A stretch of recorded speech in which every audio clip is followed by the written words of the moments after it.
Yeah, all right. Dr. Dana Coleman, welcome to the show. Thank you. Oh, I can't wait for this. I've been looking forward to this show for quite some time.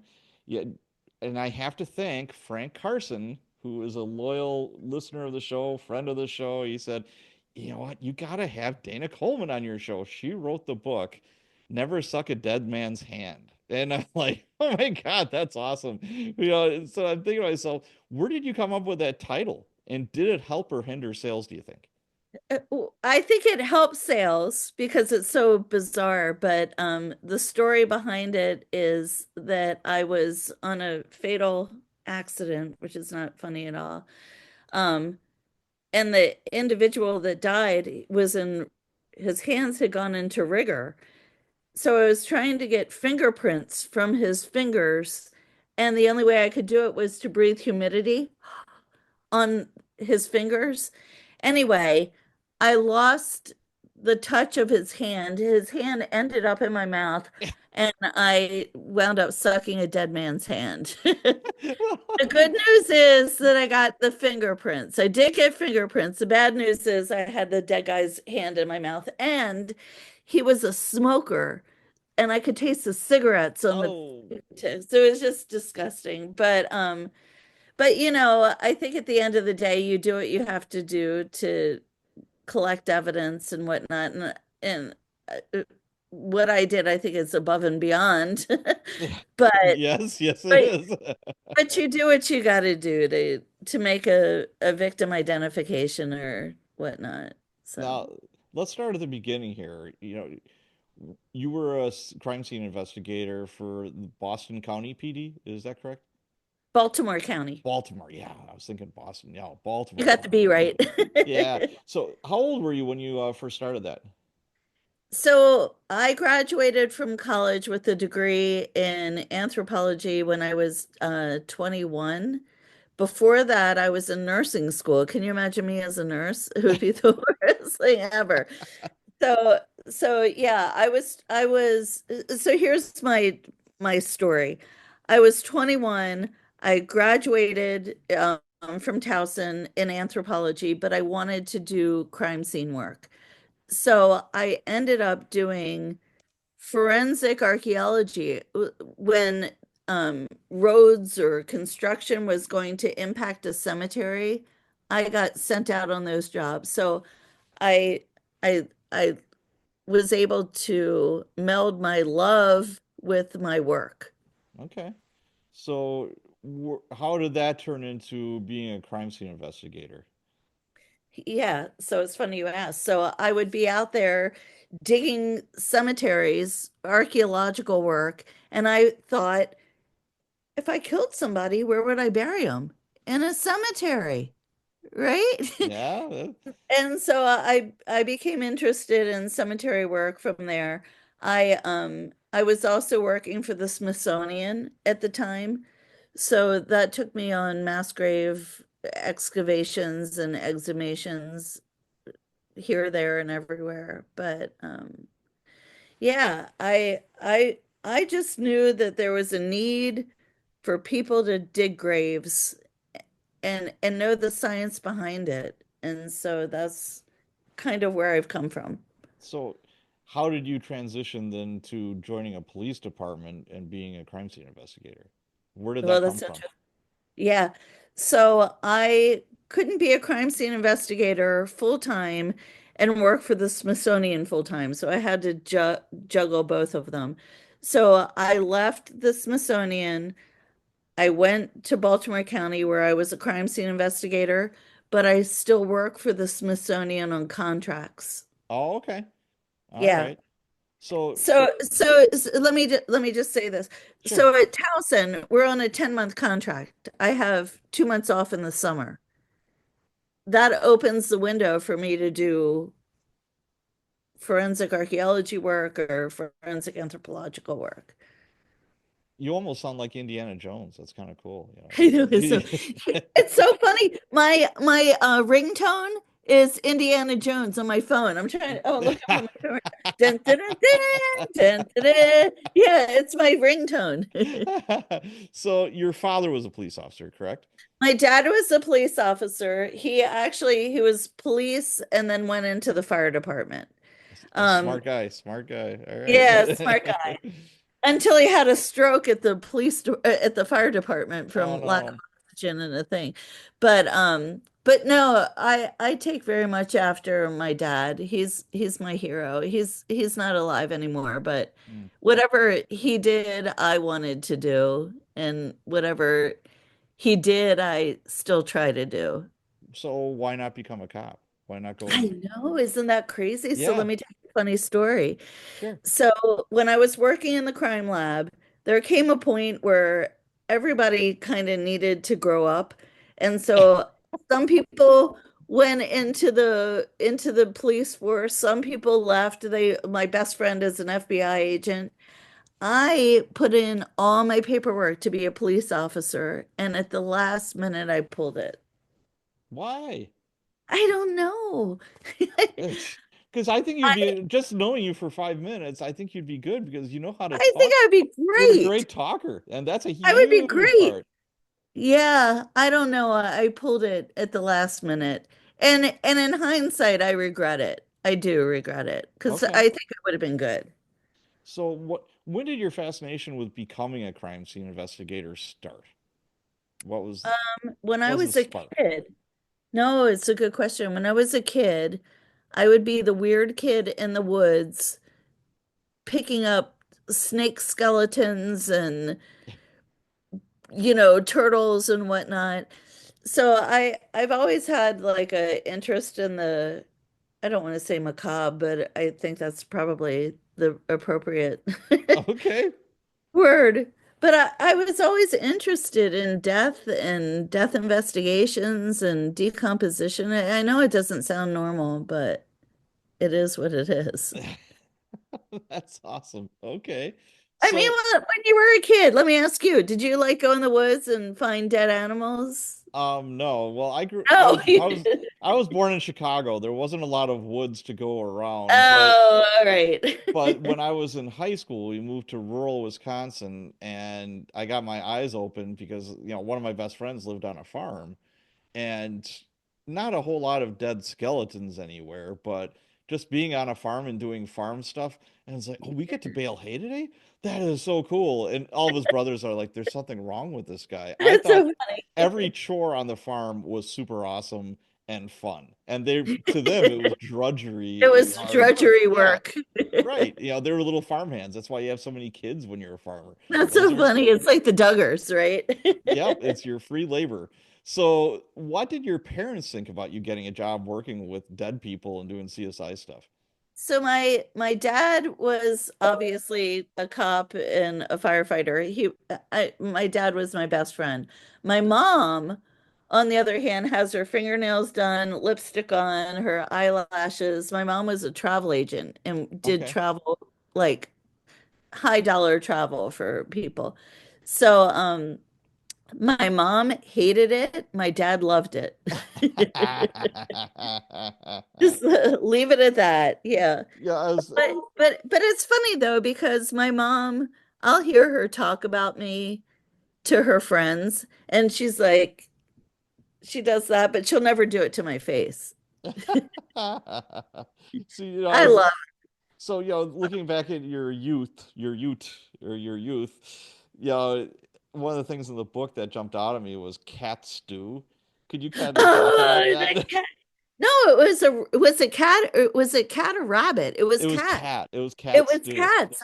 I brought them home from high school. Oh my God. I so here's the These were long dead story. cats, obviously. We had we had dissected them in class and we needed the skeleton. So the teacher was like, "Does anybody want to bring the cats home?" I'm like, "Ooh, ooh, ooh, ooh, ooh." I brought the cats home. I had them in a crab pot. I don't know. You're from Wisconsin. Do you know what a crab pot is? It's the biggest pot you can imagine. And Okay. I had six dead cats in it. Oh Then God. then I went to Jenny Cruz's house. Jenny Cruz lived down the street. She invited me over. My mom comes home from work and there are six cats boiling in the pot. Yep, I wasn't allowed to play with Jenny Cruz for a long time. So Oh cat. my God. And the funny thing, here's a funny thing. William Forrester, are we Facebook friends? I don't know. William Forrester is that high school teacher. He's my Facebook friend. Oh, is that cool? That's awesome. Who would have thunk it, huh? Who would have known? Who would have thunk it? And my mother is like, this is not normal. You don't boil cats in the crab pot. What do you mean, Mom? Of course I do. I Of don't know what you're course, talking Mom. about. What's wrong with that? So, I, you go to college, you kind of leave the Smithsonian, you get a job as a crime scene investigator. What year was that? I graduated in 1995, it was with my degree in forensics. And so in 94. I started working for the police department in 95. That Okay. being said, I had worked for Arlington County prior to that as an intern.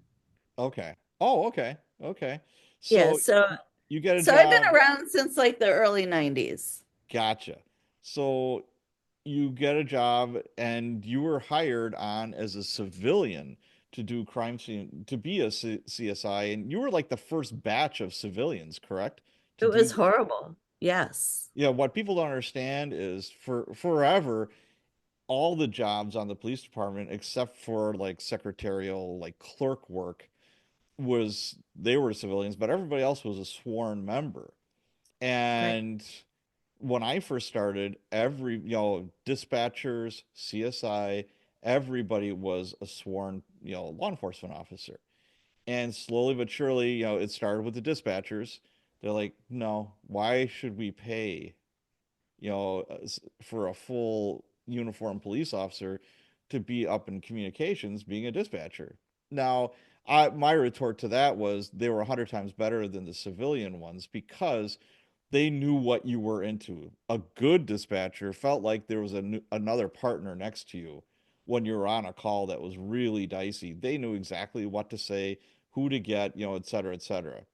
Crime scene investigators, we just, it's 2025 right now, and we just started transitioning to civilians.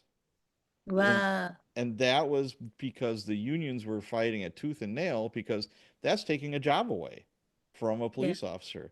Now management looks at it and it's like, why should we pay a full, salary and benefits to somebody who's not really doing, like they you don't need arrest powers to be a CSI. And that's, Right. what it boils down to between a civilian and a sworn police officer doing this job you know, as opposed to what you see on TV, CSI people are not chasing people down dark, alleys or have their Right. red lights and sirens going chasing, bank robbers and all that kind. It doesn't Let, happen. let me throw this at you though. Sure. So, you know, where I worked for Baltimore County, and we were originally all civilianized, and then everybody would quit. So they would have to bring in sworn because they had some longevity, Why would everybody but quit? because they would go to the FBI, they go to other jobs. Oh, okay, okay. It was a stepping stone. They would get Gotcha. their feet wet and then go elsewhere. Hmm. Um, but with the sworn, when they started to bring half civilian, half sworn in, Yeah. the issue that we had was that as sworn, you go to court, you get a minimum of 4 hours in a day back. I go to court and I get 10 minutes. Oh. You know what I mean? So there was like this down the, it was some consternation between sworn and civilian, but at Baltimore County we're still half and half. And the Oh, it idea still is. Okay. yeah, the idea is that the sworn aren't going to go anywhere. Oh, okay. See, Yeah, yeah, you have right, because longevity. yeah, because, like in Milwaukee, you need 25 years before you get a full pension. Exactly. So So it would behoove you to quit after 17 years. or 10 years or whatever the case may be. Yeah, You want that pension. I liken a pension to, okay, you get a new roof on your house. What do you usually do? The guys that come and do the roof, you pay half usually at the beginning and you pay the other half when you're done. Well, I'm getting right. paid my second half right now because I'm Oh retired. yeah. That's the way I look at it. Oh, I So love it. and they were fighting it in Milwaukee forever. And of course, everything's a knee-jerk reaction. Working for the government is just, people don't understand how different it is and how it just doesn't make any sense most of the time. You're scratching your head going, what are you doing? If we were It's like a company, we would have been bankrupt years ago. Years ago. There's no efficiency. It just doesn't make a whole lot of sense. But that's for another that's for another day. that's a whole nother Oh, podcast. it sure is. But of course, like I said, we're really good at knee-jerk reactions. So we're like, oh my God, we need all civilians. So they told all the law enforcement officers that were doing CSI work in the lab, document examiners, everybody. It's like, okay, you've got a month. We'll let you choose what district you want to go to. You're back on patrol. And of Oh my, course, there was wailing and gnashing of teeth. There was like, oh my God, there's no way, blah, blah, blah, blah, blah. And then finally somebody stepped in. And it's like, okay, we'll do this through attrition, oh my. which makes the most sense to It me. does make the most sense. Yeah, because in attrition is okay, you know what? Pat's retiring tomorrow. We're going to replace him with a civilian CSI. And then, within like 10, 15 years or 20 years, it will be all civilian. Yeah. And it's like, okay, that's perfectly fine. That makes sense. But yeah, like I said before, we're really good at knee-jerk reaction and overreacting, and that's just I government. love And it. it's like, I oh love my it. Lord. So Oh what dear was it? So what was it like? You were the first class of civilians going into police world, and they're thinking you're taking their jobs away from them. Yeah. And the unfortunate part was the people that trained us were the people whose jobs we were taking. Oh, jeez. So I would go in, I would go to work every day. I would be paired up with a sworn member, a sworn CSI who would have to teach me the ropes. And I feel like in some regards we were thrown under the bus. In other regards, we got really good training. But yeah, I mean, can you imagine being trained by the people whose jobs you're taking? Oh God. So how long was the training? Obviously there was probably some academic like police academy-ish kind of stuff, and then you're thrown in there with somebody that should be training you on the job. How long did Yeah. that take? How long were you So teaching? training, we were in the academy for about 4 months, Okay. learning paperwork and whatnot. And then we did a ride along for probably 8 months. That kind of like an So, FTO kind of so thing, like all in field all, training. maybe about a year. So like on the street, you were with somebody for about 8 months when you would go Exactly. to a crime scene. I would go to a crime scene with an experienced CSI. Do you remember your first time going out by yourself I to a do. crime scene? And you know what it was? What was I it? worked Baltimore County alone. Everybody was on vacation, and I had a homicide. Oh, And for I your had first never one. had a Wow. homicide in training. I had never had a homicide in training. Oh my So God. I'm working Baltimore County alone. It was in Edgemere. I don't, well, it's a little town in Baltimore. Um, and it was a crazy crime scene. The husband had staged the body, had done Oh, knuck and futz things. That was my first crime scene alone, a murder. what were you thinking like on the way when you got I dispatched was to it? thinking, am I going to shit my pants? How do I keep the poop in? No, it was good. I mean, I learned from it. I made mistakes. Nothing bad, but Yeah. like I forgot to photograph or whatever.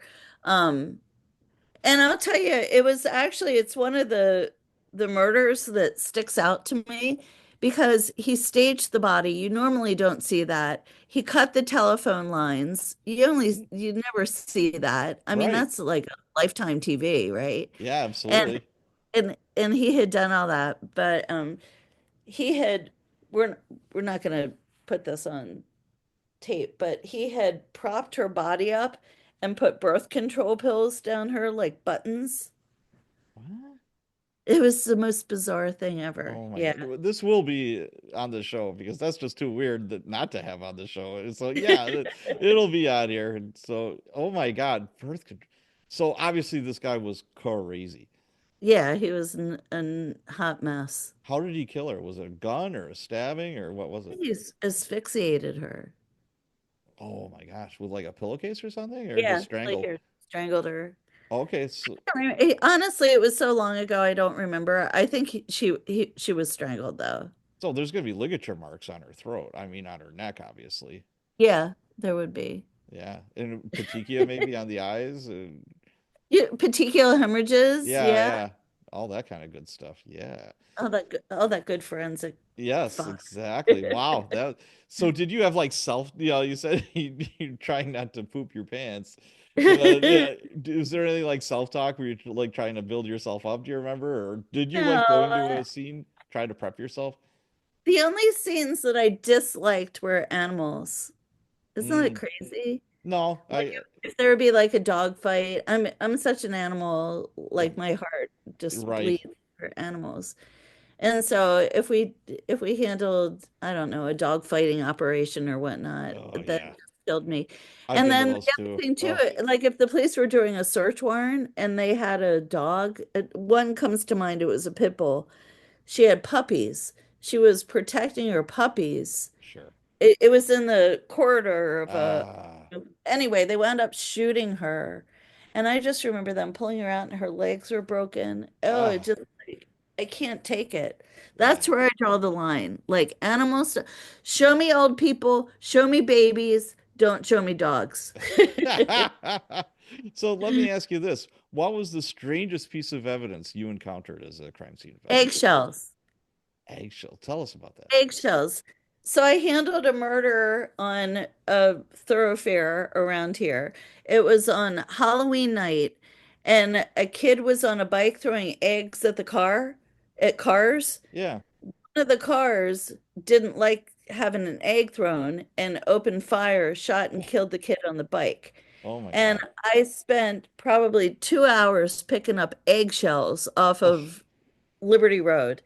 And here's the crazy thing. You could fingerprint the eggshells and get oh, fingerprints off of the eggshells. oh my Not that gosh. I needed to do that, but it was the first time I learned you can get fingerprints off of an eggshell. Wow. That's interesting. So, what's the biggest change in crime scene investigation do you think since you left? DNA. Okay. DNA was probably just beginning when you were, DNA, when I started in the 90s, DNA was just starting. But now, I mean, DNA is a thing, but even more importantly, there's gen ed DNA where you can determine skin color, eye color, freckles, hair wow. color through DNA. Yeah, yeah. So I think that it, our investigations are going to change dramatically in the next couple years. I don't know what it's like in Baltimore County, but I know where I'm from. And one of the biggest fallacies that you see on TV and movies is like they get instant DNA results. Oh You know, yeah, it's like it doesn't work like that. it doesn't work like that. It's months, like 2 months to get a DNA Yeah. result back. Yeah. You might be able to push it to the front of the line, obviously, by how critical the case is. You know, it's like obviously the garage burglary takes a back seat to the homicide, Oh, of course. Yeah. and it's expensive. And none of this is cheap, this costs money. I just think it's amazing that you can tell, like, you can take a piece of blood, like a swab of blood, and tell the person they're from sub-Saharan Africa with brown eyes and black hair. I mean, that just That's amazes me. Yeah, that's crazy. So what was the most satisfying case for you? Oh, William Michael Hogan. So it's a case, if you Google my name, his name will be associated with it. It was a guy from Maryland, which is where I live. He had OCD and ended up at a treatment facility in Rhode Island. He went missing. The family contacted me and students to go look for him, and we found him. We found his remains in the woods. Oh, Um, okay. so the family has set up an endowment now that we pay students to, go on forensic searches and get forensic training. Yeah. But that by far is the most rewarding case. His name is William Michael Hogan. Okay. Now, what do you miss the most from working in a police department being a CSI? I miss the lights and the sirens. I miss the adrenaline. I miss it. And I mean, we were not first responders. We always laugh. We're like we're the last responders. But there's something about being behind the crime scene tape, being behind the lights and sirens. It just is exhilarating and I miss it. I miss it terribly. I miss the overtime, which is part of the reason I quit because of the overtime. But I miss not being needed. Do you know what I mean? Yes. Yeah. Well, So, you guys, when you would come to a scene, you know, you would help the cops. It's funny because, a crime scene investigator is like, okay, the growing trend is, training the cops up to do basic CSI stuff. Like say a misdemeanor or a nonviolent felony. They're taking pictures. They're actually, dusting for prints and doing stuff like that. But when you guys came, I always knew it's like, okay, that frees up my cops. As a yeah. boss, I'd love to see you guys come and do your thing because that helped us in the end. Yeah, it helped you guys. It freed you up. Yes, the same thing with like motorcycle cops in Milwaukee for fatal traffic accidents, serious traffic accidents, whatever. We call them bike men, because for a while that's all it was. It was just men that were on motorcycles, and it just stuck.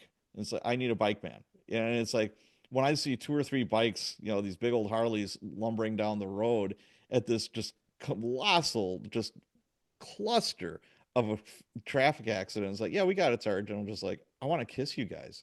You Oh, were that's awesome. awesome. It's like because my cops are all scratching their heads, going, Sarge, we have no clue what happened here. I'm like, Let we me want tell to you, meet you. it's funny that you say this. If I could do any job, I would be an orthopedic surgeon, I would be a veterinarian, or I would be a crash team investigator. I Okay. love crashes. I love it. I love crashes. See, and Frank Carson, the traffic investigator, is the I'm one who telling you. recommended you. And So, and I never knew I had a crash team investigator give a talk to my class. I didn't know that vehicles have black boxes. yeah, they sure do. Yeah, I sure do. Yep. That is And, amazing. I didn't realize, one of my best friends on the job, Rob, if you're listening, was a motorcycle guy. And I knew him as a bikeman. And then he promoted to sergeant. And when you promote to sergeant, 99% of the time, you have to go back to patrol. If you're, being on the motorcycles is a specialty unit. And in order to learn the job of sergeant, they bounce you back to patrol. You're on late shift. You start all over again before you could go back to your specialty unit. So I worked with him as a sarge. We became friends. And then he went back to the motorcycles. He wound up running the motorcycles for us. And, it just, I never realized all the work that traffic investigators did until, Isn't we're crazy. having beers at night. He's talking about it. He said, oh, yeah, the black box. And you're like, the what? He said, yeah, every car has a black box like an airplane. And I'm just like, we know if the brakes were even touched. We know how fast they I were going know. to get impact. We know we have, if they're If wearing you a seatbelt. hydroplaned, if you skidded, Yep. it's got all of that. Yes. There are no secrets in there. I mean, I'm Oh, just I like, love and the it. thing about it too is his traffic investigators did more detecting than detectives do because they were pulling search warrants almost daily. You can't just like start digging into cars. You have to get a warrant to do it. So they're Yeah. pulling search warrants like crazy. They're part detective, they're part mechanic because they're pulling these cars apart. that have been like, crunched up or whatever. They're up like on a lift or they're underneath them wearing overalls trying to get to, these different things. And yeah, I'm like, this is amazing. It's a whole new world out there. I love it. I think it's Yeah, great. I think so too. But yeah, they're putting the puzzle back together, and that's real investigations. That's really cool. Yeah, it's So, amazing. any funny stories from your days back Oh, in funny CSI land? stories. Oh gosh. And I will say I was laughing through most of your book. It's very genuine, and I just got a kick out of it. I got the audio version, Yeah. All and right. I haven't I heard the absolutely loved audio it. version of Oh, it. it's I don't good. know. It's good. Is it a woman or a Yeah, man? it's a woman that's doing It's a the woman. narration. Yeah, and she did a great job. Whoever it is, she did a great job. So I have a couple of funny stories, but one it's not my story. I wasn't there, but I think it's worth it. So my friend was handling a death investigation, and the body was on the floor of the garage. And so she goes up and she's taking a picture, steps on a piece of wood, which makes the guy's arm fling up and hits her. And oh my God, she ran down the street. I don't know if she ever came back, but yeah, it just like hit her. Um, I don't know. I mean, I have favorite stories, which are ones that ended in convictions. I have funny stories. It's hard to say. You know how it is when you're a cop, like tell us a story. There's so many I Right. don't Yeah, there are. begin. So you eventually wound up getting married. Did you find your, I'm assuming, hubby at work or No, not? I met my husband in a cornfield. Oh, okay, you got to tell us that one. I really did. So I was doing archaeology. I had just graduated and was doing archaeology for Maryland State Highway Administration. And so I was out working, and my boss thought I would be a good match for who is now my husband. So brought him out the next day, Okay. and the two of us are digging holes doing archaeology. And this is funny. I sat on the side of the unit, and my husband said, "You sat on my rock." And it was so true. I sat on his rock. It was a cobblestone. It was an artifact, but I sat on his rock. So our joke is I sat on his rock the first day we met. Aw, that's awesome because it's hard for civilians to understand what you go through when you're seeing It what you're is seeing and hard. what you're doing. It is hard. And he's a gem. I mean, he doesn't like to hear the stories, the grossness or whatnot. Okay. But at the same time, if I'm doing a forensic archaeology dig, he'll be the first one out there bringing screens and shovels and so forth. Okay. He just doesn't want to see it. All right. Now, speaking of interesting stories, and I'm pulling a few from the book here. The ceiling fan that had body parts on it. Oh God, and I had I the love that story. Oh my God. Tell us. can you see my head? Eh, It was a shotgun suicide underneath of a ceiling fan. And uh, when I got in there, the ceiling fan was going and it was still like right, bone and blood and whatnot. To get to where the switch was, you had to walk through the room. So I had a Walmart bag on my head to protect me from the blood and brain gunk matter and and skull and whatnot. And I here's another thing. I didn't put this in the book. This guy had a poster of like bikini models, yeah. and the bikini model was covered in like blood and right. It's like it was the most unbeautiful thing I've ever seen.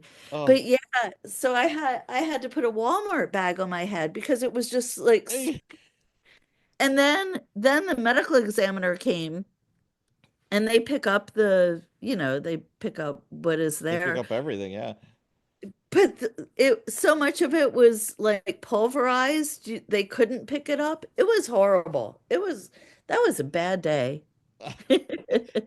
Yeah, it reminded me of, unfortunately, I had to go to a suicide of a police officer's girlfriend, and he was in the house when it happened. So, we're treating it as a homicide until proven otherwise. And I'm like, did anybody clear the basement? And all the cops are like, no, Sarge. And I'm like, well, we don't know if anything's down there. And I'm like, fine, I'll do it. So I go down there. I'm a little peeved at my guys. It's like, you go through the entire house.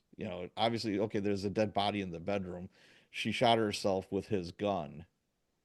But again, until proven otherwise, this is a homicide.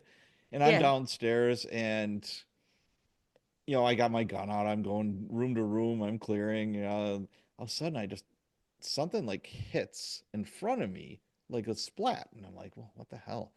And I look up and good here's even. blood coming right at me. No, So, oh, yeah, it was coming from her head wound up in the closet.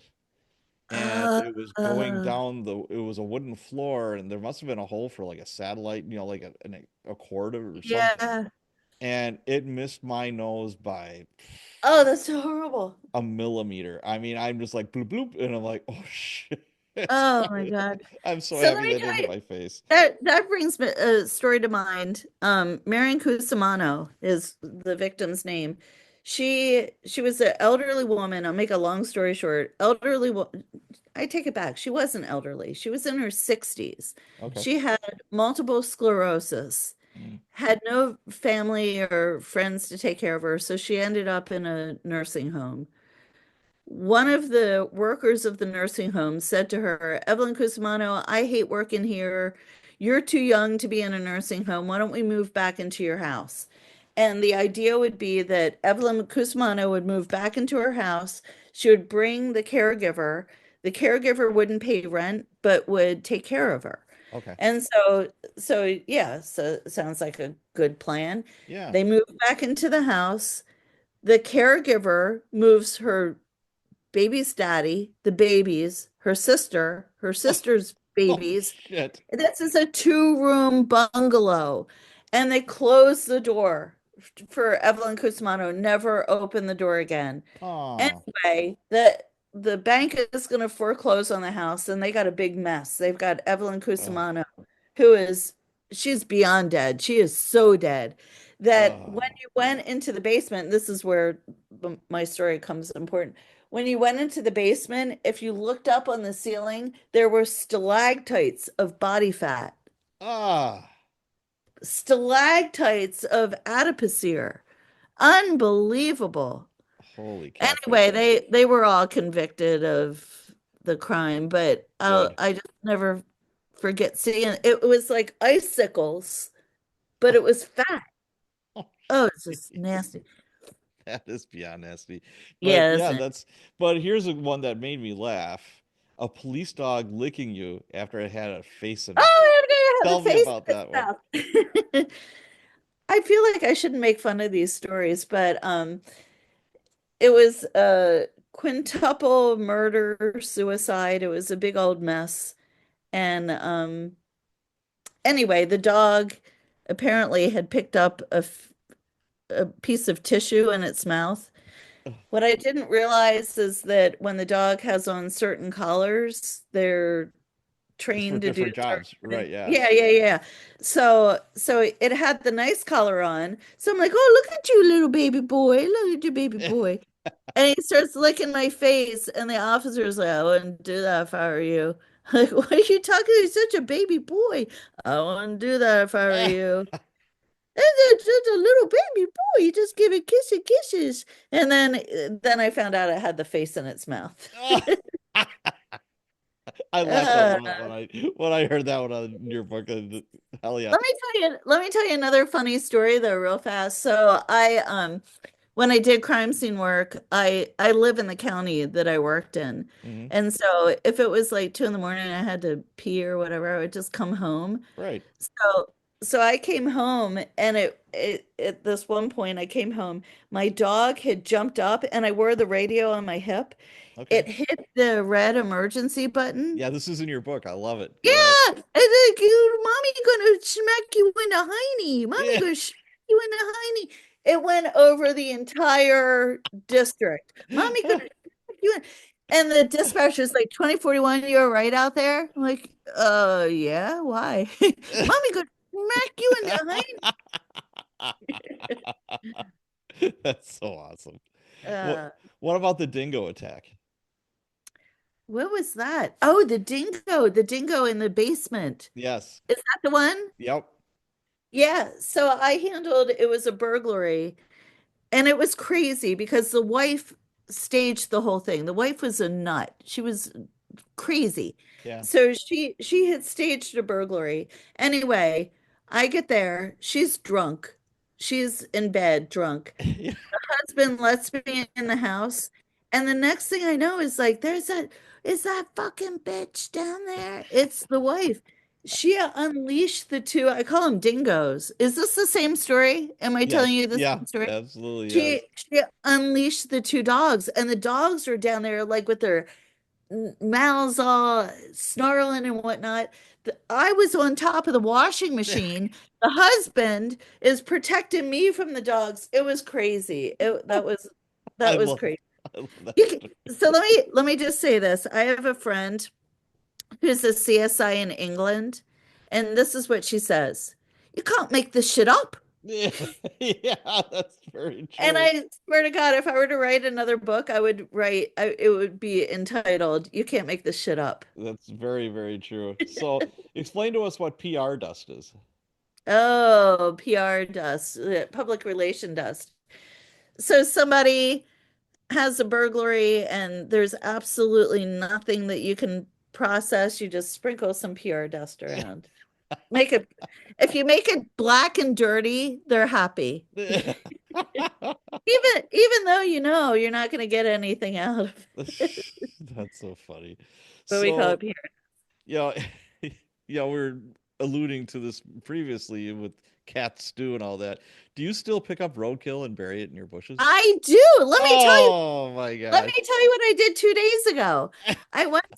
So I'm teaching a forensic archaeology course in the spring. And no, not in the spring, in the summer. So I went to County Roads 2 days ago. I picked up two foxes and a deer, and we buried them. And we're going to do a forensic archae. We duct taped them, we zip tied them, we put evidence in the graves, and we're going to dig them up in the spring. Now, And what do your neighbors say? Do they ever see you doing this? no, well, it's on campus. Oh, on cat. Okay, I It's on thought, well, are campus. you doing this at But home? I'm just like, no, let me neighbor. tell you, that's funny that you say that though, because I we used to bury deer in the backyard, and the neighbor behind us, Tom Evans, was like, "Do you smell something?" And Bob and I are like, "Mm, no, I don't smell anything." Mm. So we stopped doing it. Oh, okay. But we're Okay. gonna do a forensic archaeology dig, and Oh, it's cool. gonna be fun. It's gonna be a good time. That's interesting. So So we what? have the animals, they're in the graves, they're zip tied, they're duct taped, we threw evidence in there. It's gonna be great. And what's even more exciting is that they'll have time to decompose. So students will have the opportunity to collect entomological evidence and whatnot. So I mean, I make it sound like I'm out there in left field, and I am, but Well, that's but there's hands-on. a learning. Yeah, It's that's all hands on. yeah, it's Yeah. hands-on learning. That's great. Yeah. So, do you have children? I do. I have four adopted children. What would you do if they wanted to become police officers or I CSIs? would encourage them. So my oldest, he's going to be 22 next week, Okay. and he wants to be a police officer.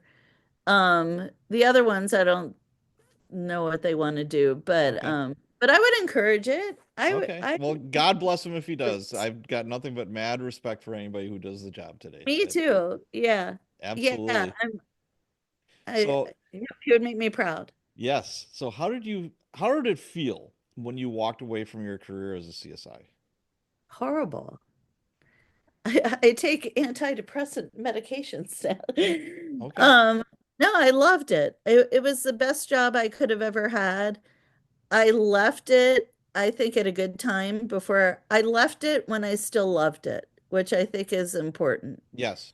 Rather than How long? 10 years on the job? Was it 10? is I was there for 12 years. 12 years. Okay. And And I you left it when I loved it. I think if I would have left it when I hated it, I wouldn't have right. Now, remind us, why did you leave? my kids' Okay. adoption. overtime. I had so much overtime. It was Yeah, they insane. work you hard. Yeah, there's no doubt I about it. worked midnight shift, and midnight is when people die. So I would never get off at 6:30 in the morning. And I don't know, it in some regards I regret it. Like maybe you know, I quit too soon, but I loved it. It was the best job I ever had, and I will never say anything negative about it. Okay. So life as a civilian. Well, you were a civilian, but you were and you weren't. You were immersed in Policeville. So, yeah, the way I look at it is if you're a civilian working in a police department, yeah, you don't have the power to arrest, but you're still like so in that culture, it's hard You're to in get that out. paramilitary Yes, environment. you are. You are.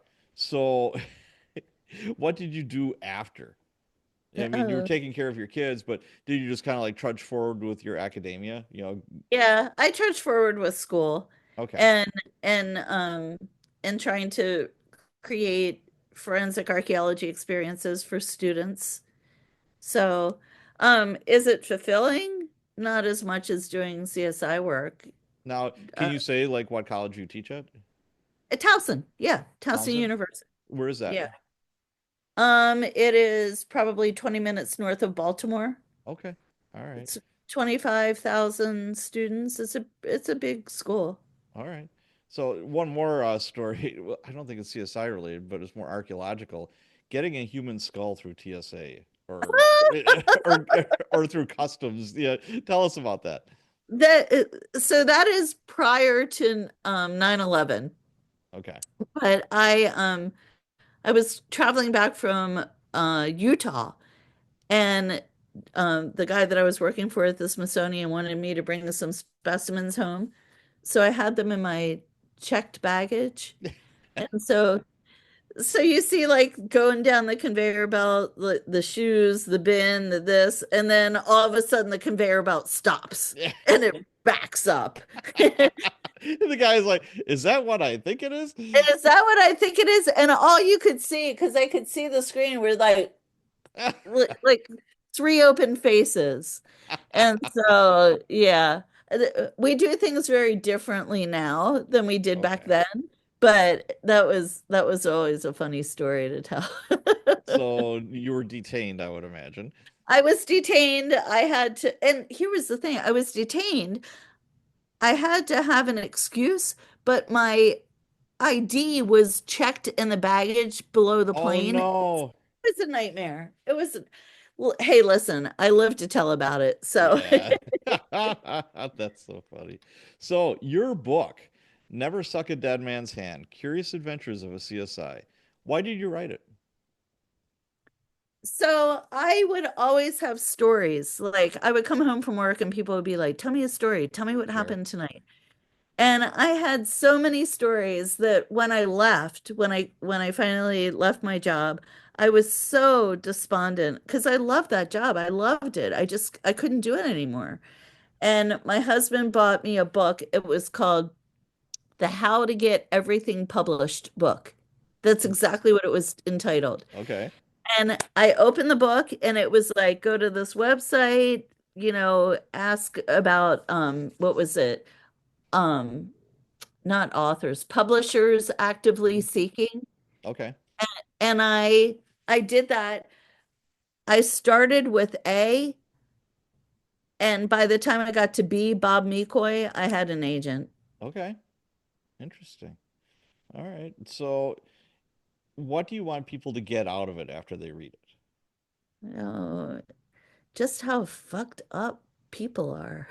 it? Amen. Yeah, but Amen. you know what? I was I reading this book, well, I was listening to it. I got the audio version. I absolutely love the audio version. And I got to tell you, it's just your sense of humor just shines in this book. oh, I love It's it. so Thank you. darn funny. But, I lived it. And I think it would really ring with people who have done, quote unquote, the job. And I hope Yeah. you keep that sense of humor, that was displayed in this book. I was literally laughing out loud, and I really Oh, thank loved you. the authenticity. And the narrator did a good job. I forget her name, but she was great. And yeah, I highly, highly suggest this book. I just, like I said, I was laughing my butt off. I just, Oh, I'm so happy you liked it. so now you're, I always say it's not my finest academic piece, that's okay. but it's real. It's true. It's raw. Right. It's what it is. And I think to bring it back, you said what do you want people to take away from this? I want people to take away that like we're all people and it's crazy the situations we get ourselves into. And yeah. So I guess let's start wrapping this up. But one of my final questions is, what do your students think about all this? Do they think you're crazy? Do they think you're making it up? I mean, it's like, or they're like, you're the coolest professor ever. I well, that's a hard question. I do have my groupies. I call them my groupies. Like I'm walking and they're like the little ducks following me behind.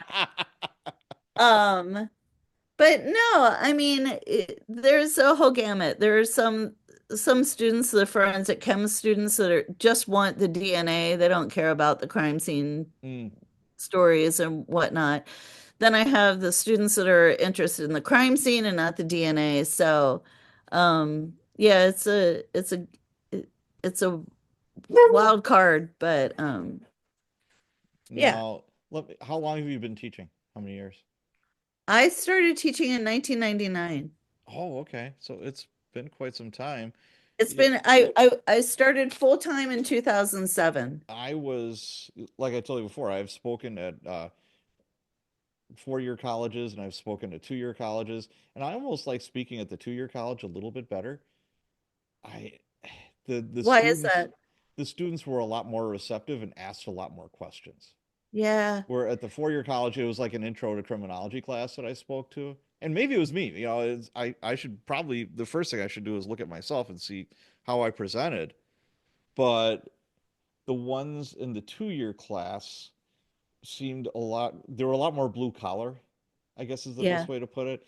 And I identify with that a lot better because I grew up in a blue collar family. right, right. My brother and I are the first ones ever to go to college. My dad didn't go to high school. It Oh just, my, they're from a small village in Ireland. They didn't have plumbing or electricity. oh my gosh. Yeah, so it's my dad thought college, well, that's like that big party, right? I'm like, Yeah. that's a part of it, yes. My 16th birthday, I'll tell you, my old man worked, I don't know how many hours a week, 7 days a week. What did he do? He was in the dairy business.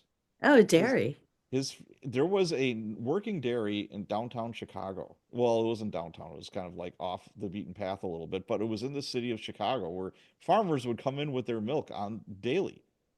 Oh, It'd be that's processed. crazy. They'd make cottage Oh, that's cheese, awesome. yogurt, whatever, and Yeah. milk, obviously. And my dad, his first job when he came to this country, he was 19 years old, was picking the glass bottles out of the wooden milk crates and washing Oh them. my. And through a series of events, he wound up being the vice president of the company. Oh my gosh. He's a super, super smart guy. Oh, that's And I don't have, he's got a very analytical brain that I don't have. And I never saw him. He would give back all of his vacation time to the company every year. He thought that was uh, frivolous. Where I love is he vacation. alive? Yeah, he's 85 years old. Oh, good for him. Mom and dad are still alive, 85. And Oh, in great health too. God bless them. But that's awesome. My mom is 85. the work that work ethic gene, that immigrant, like, this is the land of opportunity, but you got to make it yourself. I Yeah. love that. And but I'll tell you just a real quick story. I'm 16 and my dad's home, which was a rarity. And I'm like, oh, cool. He says, hop in the car, son. And I'm like, this is gonna be the best 16th birthday ever. What he did was, we lived in a small town in Wisconsin, about 10,000 people. He drove me around to every business in town to get job applications. That was my Oh, 16th birthday. And that's awesome. he said, "You think I'm going to let you sit on your ass and watch TV and goof around?" He said, "No, you're 16. Time to work, kid." And I'm just like, oh, So did you get a job? oh yeah. I What work was your first job? grocery stores. I worked Oh in, yeah. I was the bagger. I unloaded trucks. I stocked shelves. Let me Uh, tell you a funny story. So my brother, he was always a computer nerd growing up and had his whatever machines and whatnot. He wound up getting a job at Safeway, which is a grocery store Yeah. here in Maryland, and then worked his way up. Fast forward to right now, he's a computer forensic examiner for Baltimore County Police Department. Oh, wow. He would have been my boss if I would have stayed. But I mean, it just goes to show that those little jobs that you think are little, they add up. Like They that do. experience I'm a adds huge up. believer in that. It taught me a ton. You know, it's like, and they violated every child labor law you could think of. On Tuesday and Thursday nights, I'm unloading trucks and stocking shelves till 2 or 3 o'clock in the morning Oh my sometimes. God, that's And crazy. I'm 16, 17 years old. And my dad's like, oh, that's great. And I'm like, no, it's not. I'm only getting four That hours of sleep before sucks. I go to school. Then I got to go back to work again that night. And he's like, oh, stop being a big baby. You're young. You can do this. And I'm just Oh, like, that's so funny. oh, God. But anywho, you know what? I think this is a good place for us to end our conversation. All Uh, right. I Well, I gotta. hope it was all you wanted. Oh, this is fabulous. How do I find it? How do I like, It's this will go live. Let's see. Right now, it's what the 24th of January. It'll be out in 2 or 3 Sundays. I okay. release a new episode every Sunday. Where do people go to find out more about you, Dana, and your work? Oh, so I sent you a bio. Did you get Okay, that? yeah, I did. Do you have a website? I don't have a website. Okay, I'll put some stuff. Are you on any of the socials? I'm not. I really don't. D You Coleman, aren't in. I know, I'm You're so like a bad. secret agent or something. I Look at am. you. I'm like, yeah. I actually started an Instagram 2 days ago, but I don't have any friends. So Okay. Everyone, be um, Dana's friend. What's your if handle you on want to be my Instagram? friend, let me know. But if you just do my email Okay, and what's your the bio, email? I'll do dcoleman at gmail Okay, dcoleman@gmail.com. at Sounds Gmail. good. Yeah, Very good. fantastic. All right. Well, Well, good to Da- talk to you, Patrick. Dana, this has been fabulous. Stick around after I stop the recording for a debrief. Everybody else, thank you so much for being with us today. Bye bye. Thank you.